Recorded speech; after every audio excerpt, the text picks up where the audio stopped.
Hello everyone. I hope you're doing well. I'm Supriya Anchan from the Technology Advisory team at Nextime, and welcome to another topic in our series themed Women in Technology. The aim of this initiative is to connect with women from across the globe, making a difference in their area of work. I am joined today by Rama Vedashree, Chief Executive Officer at Data Security Council of India. DSCI, under her leadership, is pursuing a cybersecurity industry growth charter to make India into a global hub for cybersecurity and grow to $35 billion by 2025. Prior to moving to DSCI, she was Vice President NASSCOM, leading all initiatives in domestic IT, e-governance, and smart cities, among others. At NASSCOM, she has also led the healthcare initiatives in partnership with Apex Health Sector Body, Nat Health, and the NASSCOM DSCI Cybersecurity Task Force. With a rich and varied experience of 30 plus years in the industry, she has had long stints at NIIT Technologies, Microsoft, and General Electric. Welcome to this podcast, Rama. It's a pleasure and honor to have you with us today. Thank you, Supriya, and thank you, Nextime team, having me here. Rama, what really inspired you to take up the role at DSCI? That's a great question. I've already been here 6 years plus. I think I need to step back a little on why I took on a role in NASSCOM, because the role in DSCI was a progression from my role at NASSCOM. After long stints in the technology industry, I had an opportunity after the then NASSCOM president, Mr. Som Mittal, had a chat with me on looking at broader initiatives of engaging with industry across, whether it's the global technology industry, services, plus, of course, all the emerging startups, and engaging with governments, both central and state government, on several policy enablers. So I really looked at that as a good opportunity for me to work on broader initiatives and programs where hopefully I would be able to contribute to both the industry and government initiatives and programs. So I first took on that role at NASSCOM as Vice President, where I was working on several initiatives in the domestic market. From there on, somewhere around 2015, NASSCOM constituted a cybersecurity task force where we were trying to look at the opportunity side of cyber. How can the technology industry grow the cybersecurity vertical? And this task force, I had an opportunity to drive it from NASSCOM then, along with the DSCI team, where we looked at what does it take to make India a global hub for cyber, and look at this as one of the growth verticals for the technology industry, and also look at what needs to be done in terms of talent development, what needs to be done to grow the innovation ecosystem, and engage more closely with government.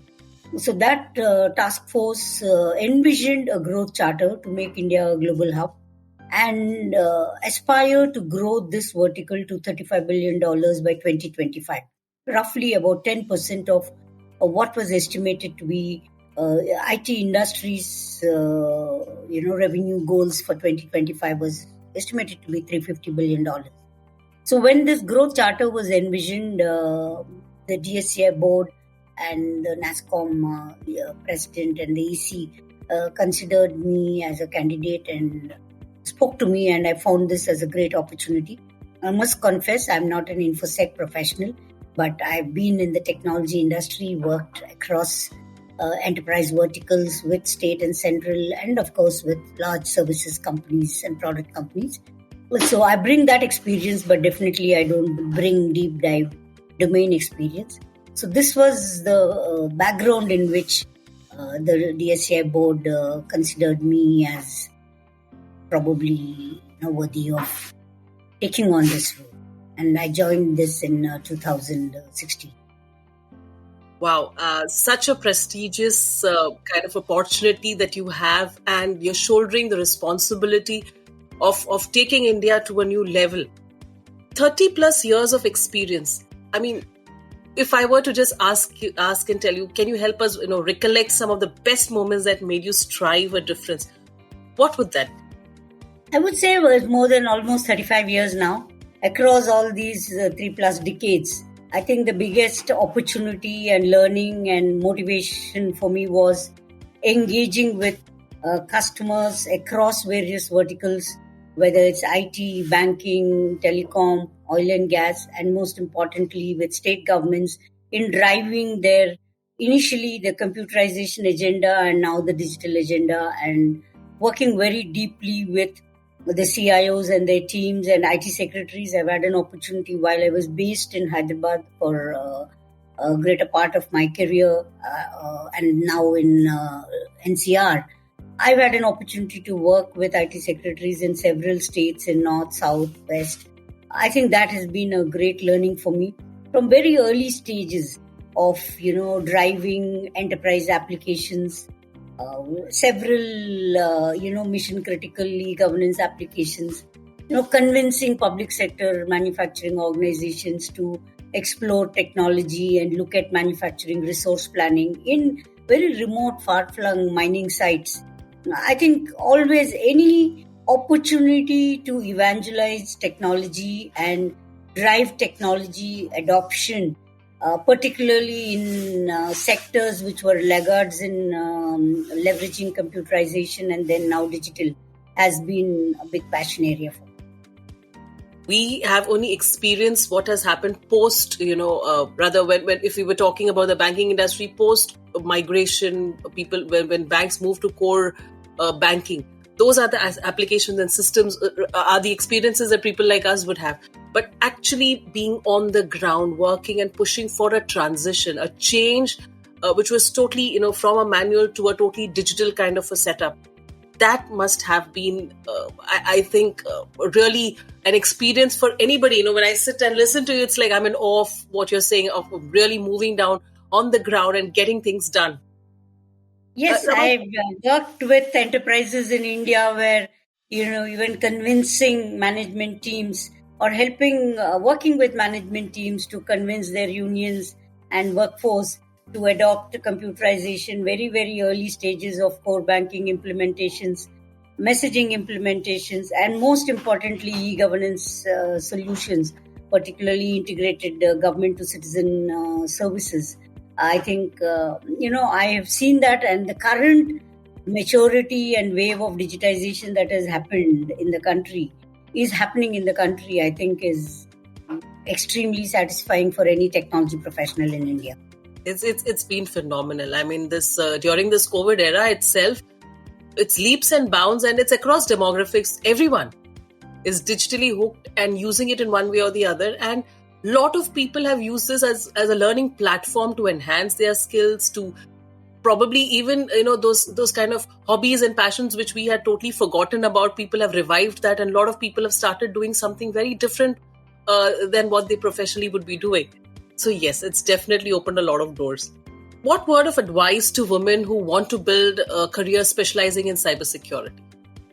It's very related to women in technology and then cyber. Cyber is essentially a little more deep tech area in overall technology industry. Several new opportunities are coming. It's an opportunity for deep dive specialization. I would say that women who want to enter cybersecurity domain, first of all at a mid-level and second at the fresher level. When campus recruitments are happening, whether it's in the management stream or in the engineering stream or any other science stream, I think it's good to be open. This is definitely one of the fastest growing growth vertical. There are several job opportunities even at a fresher level across infrastructure security, cloud security, application security, and some of the new emerging technologies, whether it is in, IoT, in manufacturing sector, public sector, or, government services. There are several at a business vertical side and at a technology and horizontal solutions. There is a lot of opportunities. So I think freshers need to be open to look at opportunities in the cyber domain. And when you look at in the cyber domain, opportunities for young professionals span across product development and innovation. If you're a researcher and research minded, it spans enterprise security services. It also spans end user verticals, whether it's in the banking sector, whether it's in telecom, oil and gas. When you look at oil and gas, there are very niche opportunities in IT, OT security.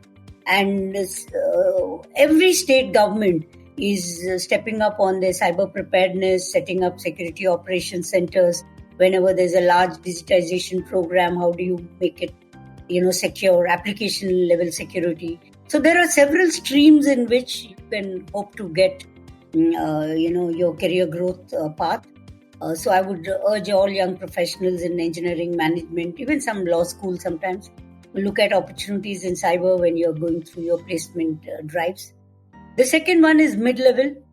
If you have been in the technology industry, even 5 to 10 years work experience, I think there are opportunities in cyber disciplines where you can specialize in. It could be in the overall enterprise risk governance, it could be in the application area. If you're a data scientist, AI and ML and its applications in building cybersecurity products and services is a really emerging growth area. So even if you're a data scientist, you can look at how can you apply your AI technology competencies in cyber domain, right? So there are so many opportunities for mid-level. Another area that is really growing up is in data protection and privacy with the emerging or ever-evolving regulations. So that's another domain that we can look at. And if you see this CISO function, right, that's something that is really evolving to be as important or even more important than the CIO. So if you're in the management and leadership growth path side, every mid-level young professional can look at how can you look at a career growth path of becoming a CISO for a large or mid-sized or even government for that matter, right? So even on the management stream, deep tech, technology streams, and overall enterprise risk governance, I think there are a lot of opportunities in cybersecurity. So I would urge both young professionals, fresh college graduates, and mid-level technology professionals to look at this domain, because I think I would say cybersecurity is one recession-proof vertical. And you can actually pick it up at any point in time in your career, professional career, irrespective of what background you have. I've had speakers here who are, pure play from legal. They studied law and never thought of technology when they started off their career. But today, are using with the upcoming law, like you said, the data protection law globally. They are literally building the bridge between business and legal, trying to understand what business requires and how the legal parlance can be explained in simpler terms. And they really, really think that it's only because of digital, their adoption of technology that they are able to bridge this gap so seamlessly. Yeah, I just wanted to, highlight one thing. The interplay of technology and law initially used to be, in the area of maybe IP protection and those domains. Whereas now, when you look at interplay of digital and legal, right, whether in the overall cyber law, privacy legislations, privacy implementation programs, there's a big play. Similarly, you'll be surprised, Supriya, when you look at accounting and the overall risk governance, right? What is financial accounting all about? You're, making sure that all the governance practices are followed, the disclosures are followed, right? All of this is happening in the accounting side. We are seeing a lot of accounting professionals get into the security governance domain, particularly in audit. I just wanted to share, there is this academy called ICISA, which is an academy of Controller Auditor General. Okay, and this ICISA academy in NCR has actually trained its auditors who are, employees of the Controller and Auditor General and auditing teams in various regions. They've been trained in depth on information security audit, because now when an auditor reviews a large public program or a large, taxation system of a state or a central government or any public project, it's all technology led, it's all technology enabled. So if they are not able to do an information security audit, there's no way they can do a financial and accounting audit. There's a lot of these professionals. So there are a lot of opportunities. I think it's all a question of investing time in developing your skills and competencies. There are so many certifications to prove your professional credentials. I couldn't agree more. Before we wind up, Rama, one last question. we all hear about India being the next, champion when it comes to technology and cybersecurity. If I were to hear from you, is India on a path to becoming a global cybersecurity partner of choice? Yes, I think first of all, India as a partner of choice will come from our credentials and our track record globally as the digital and the technology hub for the world. I think our credentials in cyber emanate from there. So I think we are in a very good position with several global customers betting on Indian services majors and also the emerging product companies. To be able to do this, I think industry and government need to collaborate very well. We need to have very good cybercrime investigation capacities built in the country so that law enforcement can investigate better and prosecute better. Where it's extremely important that we are seen as a trusted destination so that global customers can bet on a cybersecurity product or a services company from India. And also, I think the professionals working in this domain and the companies that are working in this domain need to give that kind of trust and be a trusted partner, because cyber is something where cyber risk is really very high on any CEO's radar now or any board's radar.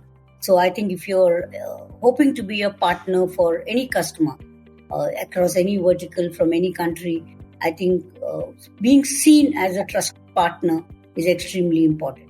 And of course, we have those kind of skills and competencies in the team, because this is one domain which is evolving every day. Every day we see new risks coming up, every emerging technology that is getting integrated in the enterprise IT stack comes with some vulnerabilities and risks. So do you have the competencies to address that? That's something also I would say is very important.